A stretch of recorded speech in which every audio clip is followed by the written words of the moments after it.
Greetings, and welcome to another day, time, moment of centering prayer.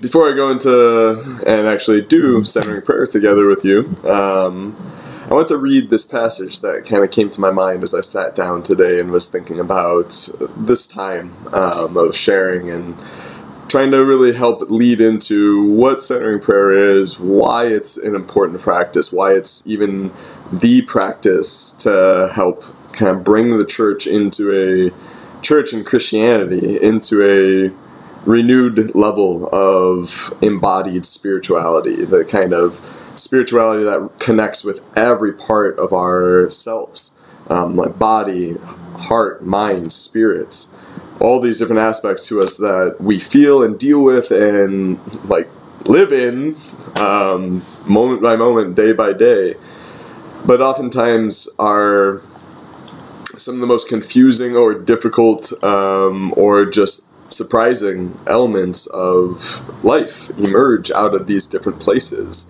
whether it be the tremendous anxiety, panic, fear, dread, hurt that we can feel, well, maybe not hurt, that we can process and understand and think about in our minds, or the pain, the loss, the regret, the joy, the passion, the hope, the purpose that we might feel in our hearts, and the day-to-day living realities of our bodies, both the ways in which our bodies are vehicles of enjoyment and experience of the world around us, our brains in the literal way that we receive the creation and reality and make sense of it in a way that hopefully draws us more and more into a heart of love and kindness and compassion towards the world around us, where we see our interconnectedness as a species and as created order itself, that we recognize our place of unity with the creation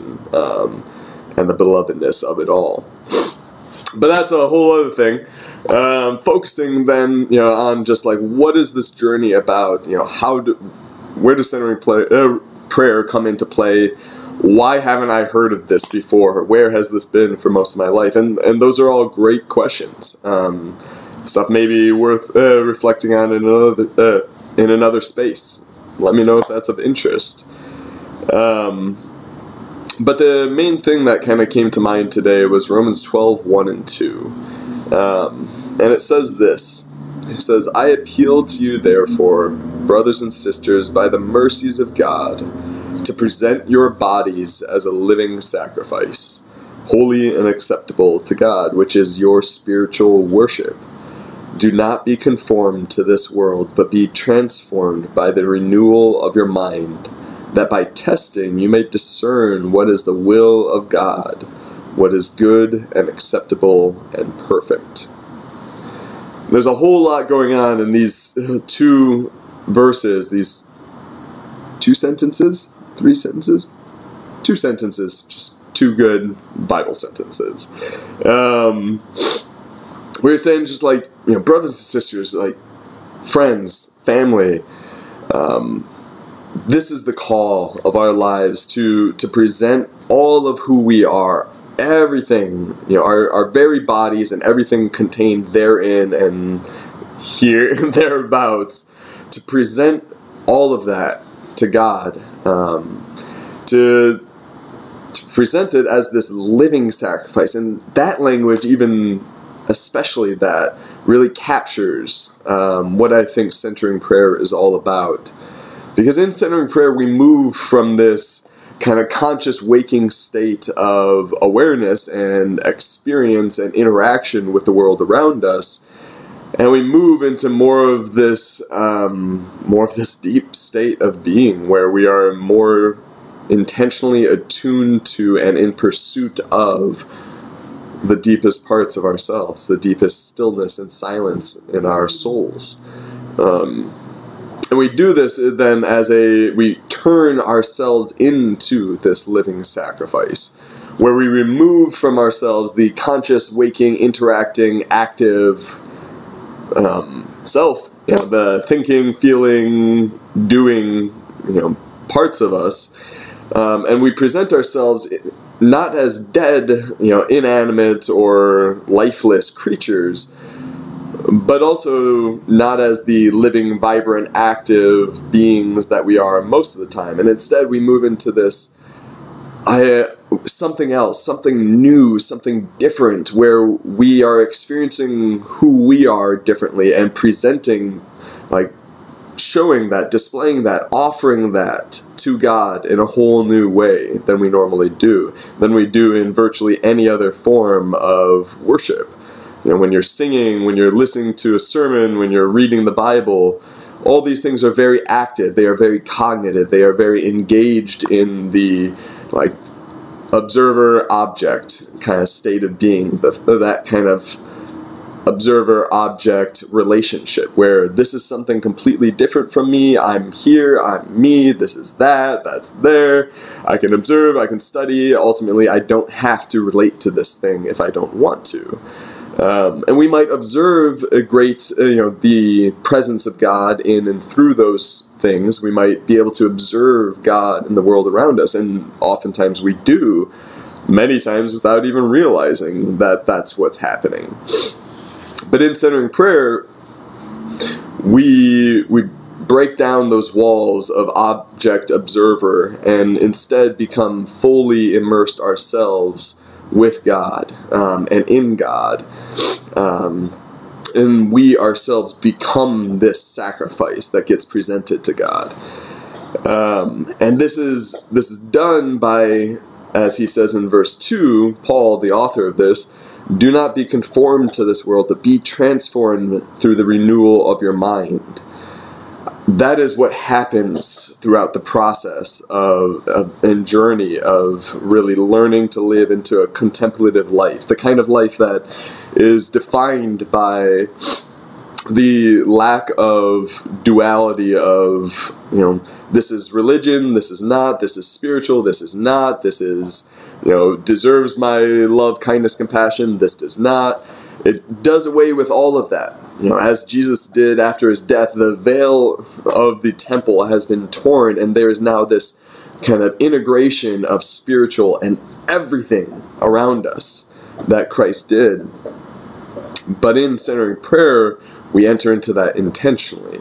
We allow ourselves to be transformed in a very gradual, very slow way that you might not even observe until weeks, months, years looking back onto it and being able to say just, wow, look at this journey, look at what has changed. And in the moment of centering prayer, that happens in really small ways as we release these things that come up. We release our attachment to the world around us. We release our very conception of who we are and who we are in this world, as in that small moment, that small space, that small time of just 20 minutes, we come into ourselves and into the presence of God in a whole new way. And that slowly begins to transform the way we relate to things like our thoughts, like our emotions, like our pains and experiences in the body. And we can begin to then release all of that in a more holistic way. Release it not in the sense of it's not valuable, it doesn't have meaning, but release it in the sense of that's not who we truly are at the core. We release its control over us. We release the control of our thoughts and our emotions and our bodies to dictate the quality of our experience of life and living.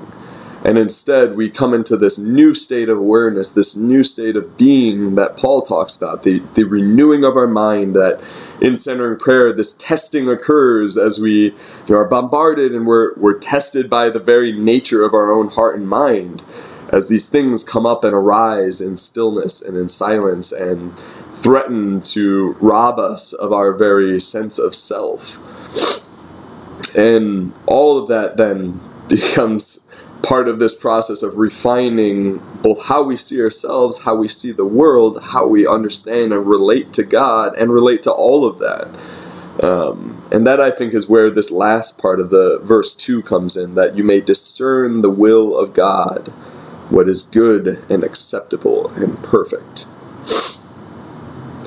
I think discerning the will of God is something that shows up multiple times throughout the Bible, as this question more put rhetorically by the authors to say, like, who can know the mind of God? Like, no one can know or fathom the mind of God. God is beyond all thought, beyond all language, beyond all articulation, and like conceptualization. And so, but here Paul's saying that by testing, by the renewal of our mind, by transforming our very selves in the inner, deepest space of ourselves, we may discern what is the will of God. We may slowly come to see and understand and feel what is the will of God, what is good and acceptable and perfect. In centering prayer, there's this movement and commitment towards letting ourselves reconnect with the deepest part of the divine in us. There's this recognition that God is not separate from us, that is in fact one of the biggest illusions of life, is this separateness from God. In centering prayer, we begin to realize that God is closer to us than our very breath, which is why breath plays such a huge part in meditation of all kind. But we realize that the very ground of our being, the heart of what gives us life, thought, consciousness itself, comes from God.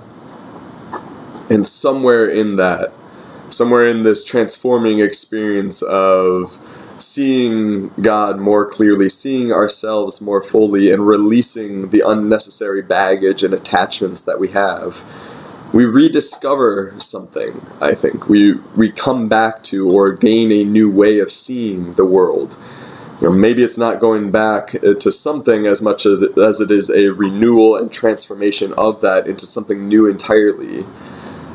But regardless of the nuance of that, we come to see things differently. We attain what is known as, in some traditions, a non-dual consciousness, a non-dual way of seeing the world, which really is a way of saying we don't think in terms of object observer. We don't think in terms of I'm my own me, I'm separate from everything else, nothing can touch me, or if it can, I'm going to fight that and resist that if it threatens me in any way. And instead we begin to see the world from this position of, I am uniquely a part of all of this. In fact, I am so close to all of this that I don't understand even the distance that I feel from it. And it begins this process of renewing the way in which we relate to the world as less of a disconnected, us, me against you, or us against them, or, that mindset of take care of number one, becomes irrelevant. Because there ceases to be that number one. There ceases to be that us against them, me against you, my needs over your needs, and it becomes more about how do we become to live in such a way that we truly are as connected as we are at the spiritual, at the soul level, at the point of connection that makes us all human. And that's something for every person that is unique and different, because it involves the understanding and awareness of all those things that really cause those feelings of separation, that reinforce those thoughts and beliefs that I am separate, that I am different from everyone else, that my uniqueness causes a separation that cannot be reconciled. But in Christ there is reconciliation and restoration. That is the work of Christ. So, may your heart and mind begin to be transformed, that by testing you may be able to see what is good and acceptable and perfect in the eyes of God. And may that be something that transforms the way you love and serve and are, the way you exist in this world.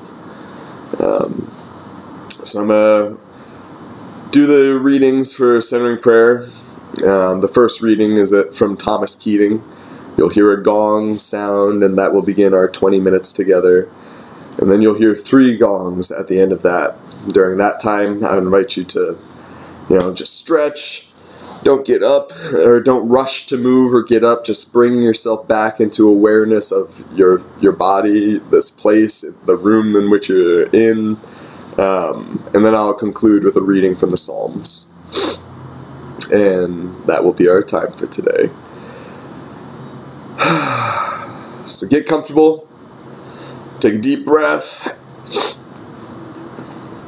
Focus on aligning your head, your heart, your core, just all these chakras of energy, if you want to use that language. And I'll begin. Oh, and as always, remember the 4 R's. React to no thought, resist no thought, retain no thought, and return gently to your sacred word.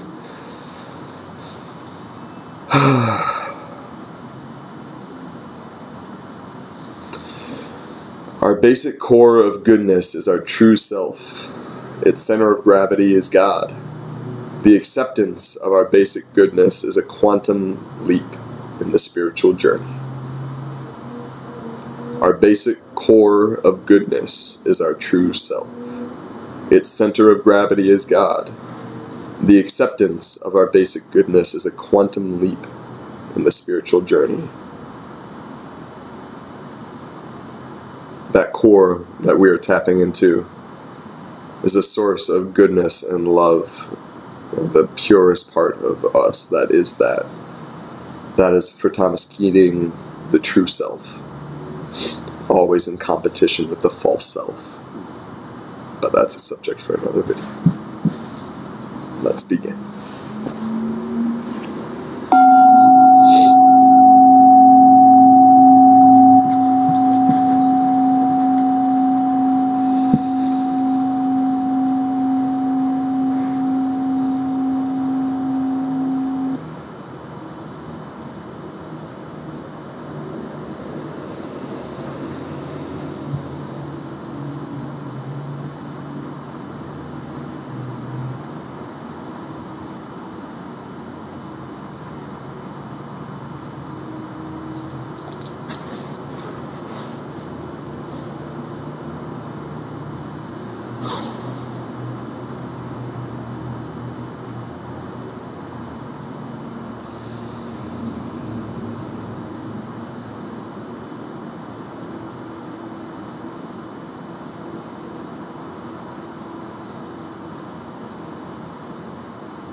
From Psalm 106.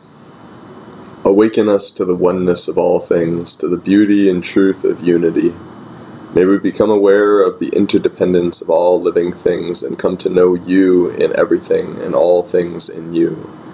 For as we attune to your presence within us, we know not separation, and joy becomes our dwelling place. Amen.